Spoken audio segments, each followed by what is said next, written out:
Kisah pilu Regina, pemecah kemiri, rawat anak disabilitas seorang diri.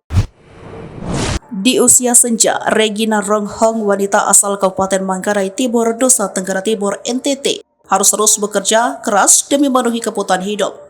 Bukan hanya untuk dirinya sendiri, Regina juga bekerja demi putranya, Albertus Leon, 30 tahun, yang mengalami disabilitas sejak lahir. Setiap hari Regina memecahkan kemiri yang kemudian dijual ke pasar. Uang menjual kemiri itulah yang kemudian ia gunakan untuk memberi bahan makanan.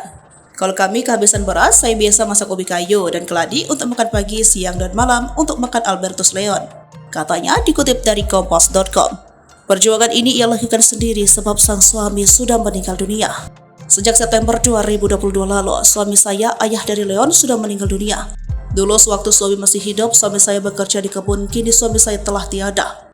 Kenang warga Kampung Mesi, Dusun Mesi, Desa Rana Kolong, NTT itu.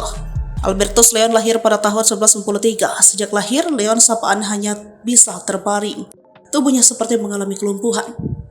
Ia bercerita bahwa sejak bayi, putranya bungsu tersebut tidak pernah berobat secara medis.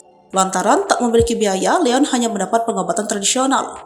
Anak saya dari bayi hingga usia 30 tahun tidak bisa duduk dan hanya terbaring di tempat tidur.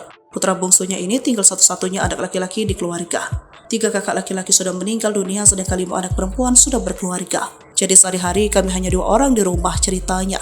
Regina Ronghong juga mengaku sang anak menyuapinya membantu Leon saat buang air besar dan kecil. Regina juga berharap bantuan dari pemerintah untuk meringankan bebannya. Kadangkala hasil kebun tak bisa mencukupi kebutuhan mereka.